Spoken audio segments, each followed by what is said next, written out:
Hello all, मी doctor मित्रा. आज आपण एका अशा केमिकलबद्दल बोलणार आहे किंवा अशा एका कंपाऊंडबद्दल बोलणार आहे की जे आपल्या जनरेशनला तर हार्मफुल आहेच, पण ते इतकं डीप पेनिट्रेट करतं की ते पुढच्या जनरेशनला सुद्धा हार्मफुल आहे आणि आपली पुढची जनरेशन त्याच्यामुळे डॅमेज होती. असं कोणतं केमिकल आहे तर हे आहे थॅलेट्स.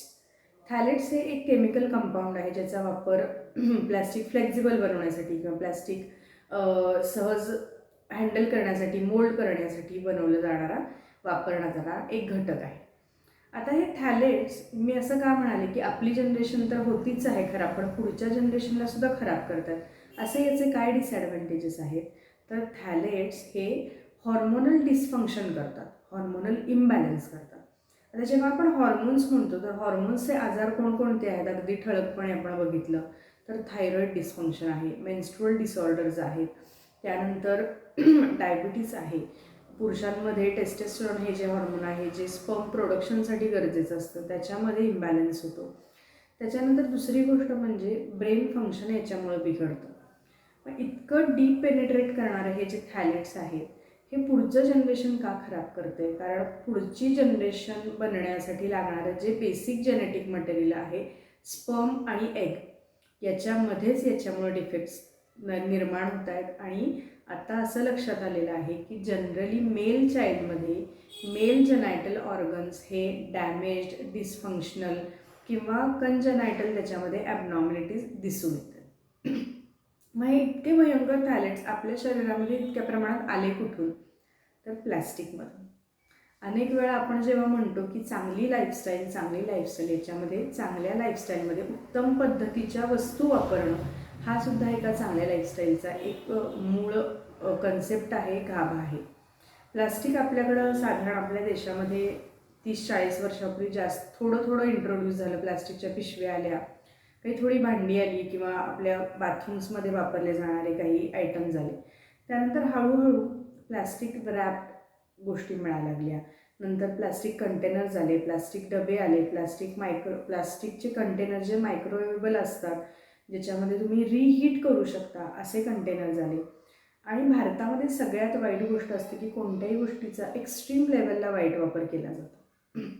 आता तुम्ही आठवा किंवा बघा, कोणत्याही चहाच्या स्टॉलवर प्लास्टिकच्या पिशवीमधून गरम चहा नेत असतात किंवा प्लास्टिकच्या कपमधनं. कोरोनानंतर हे प्रमाण वाढले की आपण म्हणतो ते पेपर कप आहेत पण ते प्लास्टिक कोटेड असतात.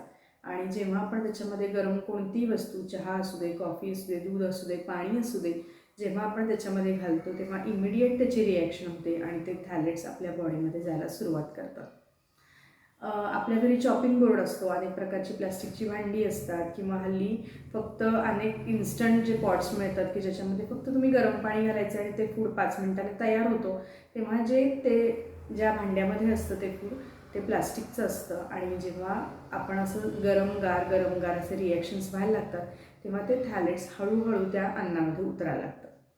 अजून कोणत्या फॉर्ममध्ये हे थॅलेट्स आपल्या शरीरामध्ये जातात तर पाण्याच्या बाटल्या.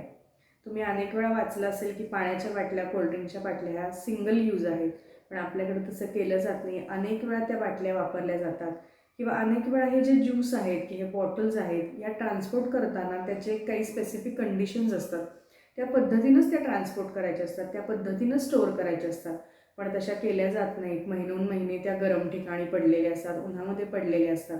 ट्रान्सपोर्ट करताना ओपन जे व्हेकल्स असतात ज्याच्यामध्ये सतत ऊन लागतं अशा व्हेकल्समध्ये नेल्या जातात. सडनली त्या कोल्ड स्टोरेजमध्ये टाकल्या जातात किंवा सडनली फ्रीजमध्ये टाकल्या जातात.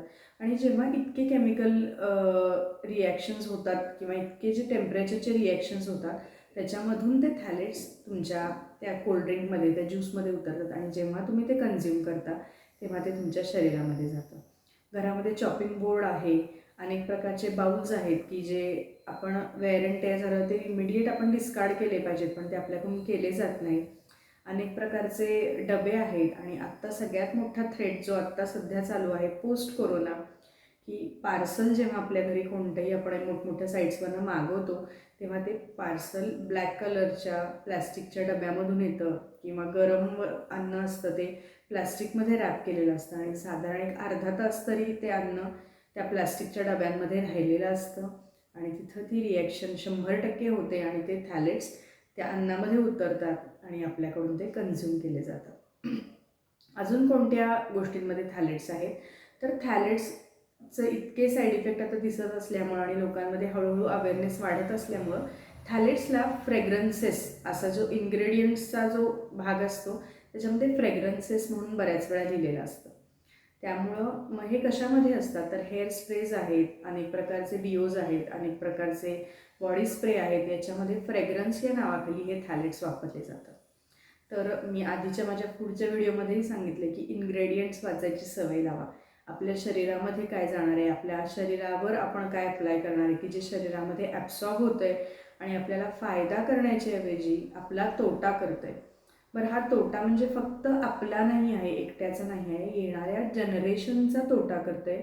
येणारी जनरेशन अपंग अधू निर्माण करतं आहे. याच्यापेक्षा वाईट गोष्ट कुठल्याही जनरेशनसाठी असूच शकत नाही की पुढची जनरेशन डिफेक्टिव्ह जन्माला येते. त्यामुळं गो फॉर आपण म्हणतो ना देसी थिंग्स, म्हणजे आपले जे जुने चॉपिंग बोर्ड होते, लाकडी चॉपिंग बोर्ड आणा, मेटॅलिक चॉपिंग बोर्ड आणा. प्लास्टिक तुमच्या घरातून फेकून द्या. कोणत्याही कितीही मोठ्या ब्रँडचं असलं तर निदान ते हीटिंगसाठी, सडन कूलिंग हीटिंग ह्या प्रोसेससाठी वापरू नका. बाहेर जर गेला तर आपले पूर्वी चहा वगैरे प्यायला आपल्याकडं जे साध्या कपबशा असायच्या किंवा काचेचे ग्लास असायचे, स्टीलचे ग्लास असायचे, ते डिमांड करा. आणि घरामध्ये सुद्धा तुमच्याकडं कोणत्याही प्रकारचं कितीही चांगल्या ब्रँडचं प्लास्टिक असेल त्याच्यात कोणतीही गरम वस्तू घेऊन ते खाणं टाळा. तुमच्या पुढच्या जनरेशनला सुद्धा देण्याचं टाळा. तर ह्या सगळ्या गोष्टी तुम्हाला पाळायला पाहिजेत. आणि फक्त हा सिम्पल अवेअरनेस आहे. या गोष्टी जेव्हा तुम्ही लक्षात ठेवून करायला लागाल तेव्हा नक्कीच तुम्हाला त्याचा इम्पॅक्ट जाणवायला लागेल.